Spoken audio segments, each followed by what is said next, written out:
దురంధర్ సినిమాలో hero Ranveer Singh entry అయ్యాక కాసేపటికే villain క్యారెక్టర్ల పరిచయం అవుతాయి. అప్పుడు ఏకంగా హీరో ప్యాంట్ లో చేపెట్టి ఒకడు బ్యూటిఫుల్ అంటాడు. అంటే గే కల్చర్ ఎంత దారుణంగా ఉందో ఆ సీన్ లోనే దర్శకుడు చూపిస్తాడు. అంతేకాదు పాకిస్తాన్ హై ప్రొఫైల్ పెళ్లిలో మగాళ్ల కోసం హిజ్రా డాన్సులు కామన్, అది కూడా ఈ సీన్ లో కనిపిస్తుంటుంది. కానీ ఇంకాస్త జాగ్రత్తగా చూస్తే హీరో లుక్ లో కూడా కాస్త గే షేడ్స్ ఉంటాయి. ఇవన్నీ అసలు ఎందుకు చూపించాడు దర్శకుడు అంటే మాత్రం పాకిస్తాన్ లోని మిస్టరీ కల్చర్ గురించి తెలుసుకోవాల్సిందే.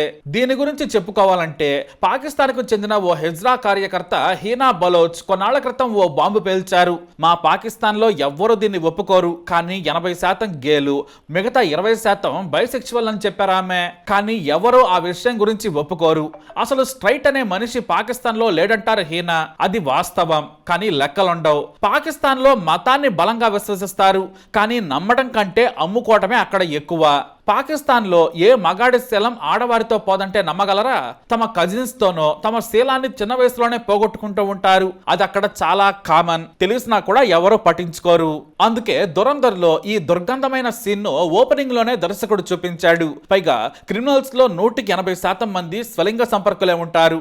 గే పాకిస్తాన్ పేరుతో బీబీసీ ఎప్పుడో ఆ దేశంలోని రహస్య రిలేషన్ గురించి పెద్ద సంచలన కథనం రాసుకొచ్చింది. అంతేకాదు పాకిస్తాన్ స్వలింగ సంపర్కుల స్వర్గధామం అంటారు. మరీ ముఖ్యంగా కరాచీ నగరం. ఇక్కడ మగాళ్లు అందంగా కనిపిస్తే చాలు మరో మగాడి కళ్ళు తాకుతూ ఉంటాయి. చేతులతో స్పర్శించి తమ మెసేజ్ ను క్లియర్ గా చెబుతారు. ఇక ఆన్లైన్ గే కమ్యూనిటీలో అయితే కోట్ల మంది ఉంటారు, కానీ ఎక్కడా కూడా బయటపడరు. అలాని ఎవరికీ తెలియంది కాదు, అందరికీ అన్నీ తెలుసు. అందుకే గే శృంగారానికి పాకిస్తాన్ స్వర్గం లాంటిది, కానీ రిలేషన్షిప్ కు మాత్రం నరకం లాంటిది. ఎందుకంటే మతాచారాలు, తమ మత ఆచారాల ప్రకారం అది నిషేధం. పైగా తమ దేశంలో కఠినమైన చట్టం కూడా ఉంది. ఎవరైనా సరే స్వలింగ సంపర్కులుగా ఉంటే క్షమించదు, కానీ చట్టం అమలు చేసే మంత్రులు కూడా గేలే. పోలీసుల నుంచి సైన్యాధికారుల వరకు చాలా కామన్. ఈ మధ్య ఓ వీడియో కూడా వైరల్ అయింది. ఓ కుర్రాడు జోరుగా తన బాయ్ ఫ్రెండ్ కు బుర్కా వేసి బైక్ మీద వెళుతుండగా పోలీసులు ఆపారు. బుర్కా తీసి చూస్తే కుర్రాడు. ఇలాంటి సీన్లు అక్కడ కామన్ గానే ఉంటాయి. ప్రతి ఒక్కరూ గేగానే ఉంటారు. ఇక కుటుంబ పెద్దలు బయట ఏం చేసినా ఒప్పుకుంటారు, కానీ వయసులోకి రాగానే మహిళలనే పెళ్లి చేసుకోవాలి. ఒక్కొక్కరు ఇద్దరు లేదా ముగ్గురిని పెళ్లి చేసుకుంటారు, 10 మంది సంతానాన్ని కంటారు. కానీ బయట మాత్రం మగాళ్ళనే ఇష్టపడతారు. ఇదే వారి జీవితం. ఇక సాలిడ్ మగాళ్ళు గే వ్యభిచారం చేస్తుంటారు. రహస్యంగా సెలబ్రిటీల దగ్గరకు వెళ్తుంటారు. క్రికెటర్స్, సినిమా నటులు, ఆర్మీ, పోలీసులు, చివరకు రాజకీయ నాయకులకు కూడా ఆడవాళ్ల కంటే మగవాళ్లే వారికి కావాలి. అందుకే ఈ మధ్య బరి తెగించారు. ఏకంగా హిజ్రాలతో డబ్బున్న వాళ్ళు డాన్స్ పార్టీలు ఏర్పాట్లు చేస్తున్నారు. అందరికీ తెలిసిన ఈ రహస్యం దశాబ్దాలుగా సాగుతోంది. పాకిస్తాన్ కంగాలీగాళ్ల గురించి బ్రిటిష్ పాలకులు నాడే గుర్తించారు. పేరుకు మతం పేరుతో వేరంగం సృష్టిస్తారు. కానీ కరాచీ, ఇస్లామాబాద్ లాంటి నగరాల్లో ఏకంగా స్వలింగ సంపర్క శృంగారం విచ్చలవిడిగా పెరగడంతో బ్రిటిషర్లు కఠినమైన చట్టం తీసుకొచ్చారు. సెక్షన్ 377 చట్టంతో కఠిన నిషేధం విధించింది. ఆ తర్వాత మత పెద్దల రంగంలోకి దిగి బహిరంగంగా శృంగారం చేయడం నిషిద్ధమని చెప్పారు. అంటే రహస్యంగా చేసుకోవచ్చనేది దాని ఉద్దేశం. అందుకే చాలా మంది మహిళలు తమ భర్తలు బయట గేలుగా ఉంటారు, ఇంటికి వస్తే మహిళలతో ఉంటారని తెలిసినా ఏమీ చేయలేరు. తర్వాత వారి పిల్లలు కూడా అంతే. మరి ఎందుకు ఎంతలా ఉన్నా కూడా బయట కనిపించకుండా జాగ్రత్త పడతారంటే కేవలం మతాచారం. బయటకు వస్తే సమాజంలో చిన్న చూపు ఉంటుంది.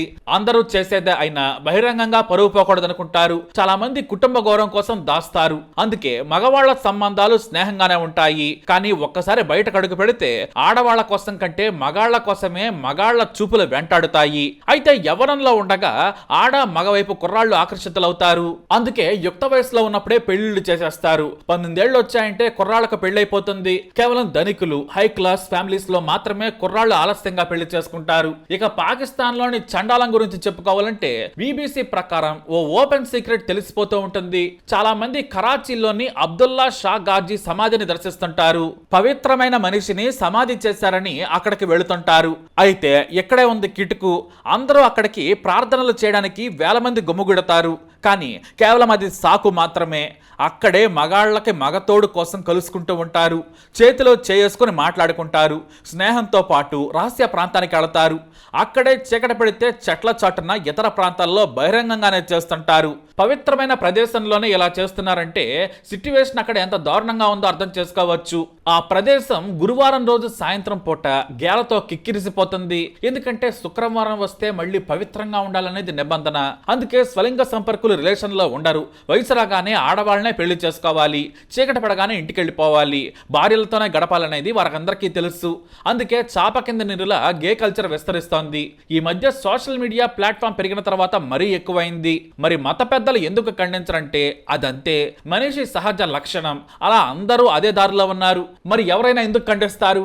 షరియా చట్టం ప్రకారం నిషేధం, తీవ్రమైన శిక్ష వేయాలని కూడా పైకి చెబుతారు, కానీ వెయ్యరు. హై ప్రొఫైల్ వ్యభిచారంలో ఉన్నవారు, అందమైన మగాళ్లు తెగ సంపాదిస్తారు. హిజ్రాలకు కూడా ఇప్పుడు అక్కడ డిమాండ్ ఉంది. మరీ ముఖ్యంగా డాన్స్ చేసే వారికి గర్ల్ ఫ్రెండ్స్ ఉంటే నిషేధం.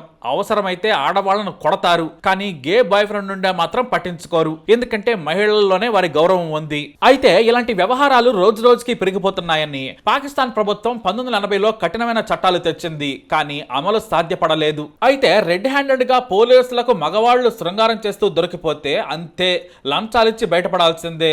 అక్కడ పోలీసులు దీనితో కూడా వ్యాపారం చేస్తుంటారు.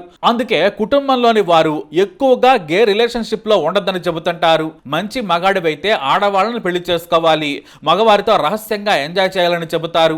అయితే ఈ మధ్య కాలంలో పాకిస్తాన్ లో గే సీరియల్స్ తెగ పాపులర్ అవుతున్నాయి. శృంగారం చూపించరు, కానీ మగవాళ్లు బెడ్ మీదకి వెళ్లడం నుంచి గుర్రాలు, ఆకాశం వైపు కెమెరా తిప్పి కథను నడుపుతూ ఉన్నారు. దీని మీద కొంతమంది వ్యతిరేకత వెలిబుచ్చినా కూడా అందరూ అదే చేస్తారు కాబట్టి చూసి చూడనట్లు వదిలేస్తారు.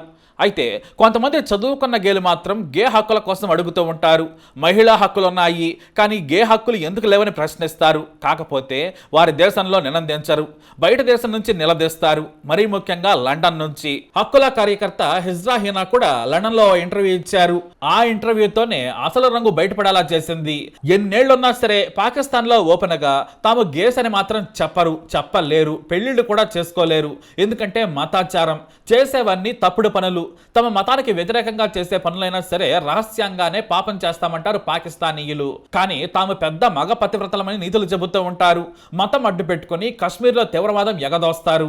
దేవుడు చంపమని చెప్పినట్టు అమాయకులను చంపేందుకు తీవ్రవాదాన్ని ఎగదోస్తూ ఉంటారు పాకిస్తాన్ కుక్కలు. వాళ్ళు ఏ విషయంలోనూ నిజాయితీగా ఉండరు. చివరకు మానవత్వంలోనే కాదు, తమ ఆచరించే ఆచారాల్లో కూడా.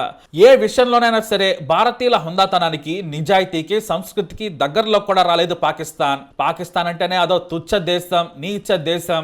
అందుకే దురంధర్లో డైరెక్టర్ చెప్పకుండానే వారి గలీజు వేషాలను పరోక్షంగా సీన్లెస్ మరీ చూపించాడు దర్శకుడు. మరి 80% గేగాళ్లు, 20% బైగాళ్లు ఉన్న దేశం అసలు మాట్లాడకుండా ఉంటేనే మంచిది. అంతేకాదు ఆ దేశంలో పేదవారు ఎవరైనా ఉన్నా సరే వారిని కూడా పూర్తిగా గేలుగా మార్చేస్తారు. అక్కడే ఓ చిన్న కుటుంబం నివసిస్తోంది. అందులో ఓ చిన్న అబ్బాయి ఉన్నాడు, వయసు 12 సంవత్సరాలు. అతని ఇంటి దగ్గరకు ఓ రోజు 2 వ్యక్తులు వచ్చారు. మీ కొడుకుని నగరానికి తీసుకెళ్తాం, చదువు నేర్పిస్తాం, పనిస్తాం, మంచి జీతం ఇస్తామని చెప్పారు. పాపం ఆ కుటుంబానికి తినడానికి సరిగ్గా అన్నం కూడా లేదు. అమ్మ కళ్ళల్లో కన్నీళ్లు, తండ్రి గుండెల్లో బాధ. కనీసం కొడుకైనా బాగుపడతాడని వారితో పాటు పంపించారు. అయితే వాళ్లకు తెలియదు అది చదువు కోసం కాదు, జీవితం నాశనమయ్యే మార్గం. ఆ రోజు ఆ చిన్న బాలుడి జీవితం పూర్తిగా మారిపోయింది. నగరానికి తీసుకెళ్లిన తర్వాత అతనికి కొత్త బట్టలు ఇచ్చారు, కానీ అవి మగవారి బట్టలు కాదు, అమ్మాయిల దుస్తులు. ముఖానికి మేకప్ వేశారు, కాళ్లకు గజ్జలు కట్టేశారు. ముందు నాట్యం చేయమన్నారు. ఆ నాట్యం చేయడం అతనికి ఇష్టం లేదు. అది ఒక అవమానం, అది ఒక బంధనం. అయితే రోజులు గడుస్తున్న కొద్దీ అతనికి డ్రగ్స్ ఇచ్చారు. అవి తీసుకోవాలి, రోజు నాట్యం చేయాల్సిందే. అయితే ఓ రోజు అతను పారిపోవాలని ప్రయత్నించాడు. పట్టుకొని బెదిరించారు. నువ్వు గాని ఇక్కడి నుంచి వెళ్ళిపోతే నీ కుటుంబాన్ని చంపేస్తామని చెప్పారు. పాపం ఆ బాలుడికి ఇంకో మార్గమే కనిపించలేదు. వాళ్ళు చెప్పినట్లుగానే నాట్యం చేయడం ప్రారంభించాడు. అంతేకాదు వారు చెప్పినట్టుగా చేస్తూనే ఉన్నాడు. అయితే ఈ దారుణాలన్నీ కూడా వీడియోలుగా తీశారు. మళ్ళీ ఆ వీడియోలతో బెదిరించారు. అతను మెల్లగా ఓ నిజం మాత్రం అర్థం చేసుకున్నాడు. ఇక్కడి నుంచి బయటపడడం అసాధ్యం. అంతే, నిజంగానే అతను బయటపడలేకపోయాడు. అతను కొన్నాళ్లకు పెద్దవాడయ్యాక అతన్ని ఉపయోగించుకొని వాళ్ళు అతన్ని వదిలేశారు. చదువు లేదు, కుటుంబం దగ్గరికి వెళ్లే ధైర్యం లేదు, సమాజంలో స్థానం లేదు. ఇప్పుడు అతను ఒంటరిగా మిగిలిపోయాడు. పేదలుగా పుడితే చాలు. ముఖ్యంగా ఆఫ్ఘనిస్తాన్, పాకిస్తాన్ సరిహద్దు ప్రాంతాల్లో వేలాది మంది పిల్లలు ఇదే పరిస్థితి ఎదుర్కొంటున్నారు. నిజంగా చెప్పాలంటే ఇది ఒక వ్యక్తి కథ కాదు, ఓ ప్రాంతం యొక్క మౌనపు అరుపు. ఇంత నిస్సిగ్గుగా ఆ దేశంలో అరాచకాలు జరుగుతున్నాయి. కానీ వీళ్ళు మాత్రం శాంతి కోసం మేమేదో తెగ ప్రయత్నిస్తున్నామన్నట్టుగా ప్రపంచానికి చాటి చెబుతూ ఉన్నారు. కానీ వీళ్ళ బతుకులన్నీ ప్రతి ఒక్క దేశానికి తెలుసు. మరి ఈ బైగాళ్ళు, గేగాళ్ళు ఉన్న దేశం గురించి మీరేమంటారు? మీ అభిప్రాయాన్ని కమెంట్ ద్వారా తెలియజేయండి. ఈ వీడియో అప్డేట్స్ కోసం మా ఛానల్ ఫాలో అవ్వండి, తప్పకుండా సబ్స్క్రైబ్ చేసుకోండి.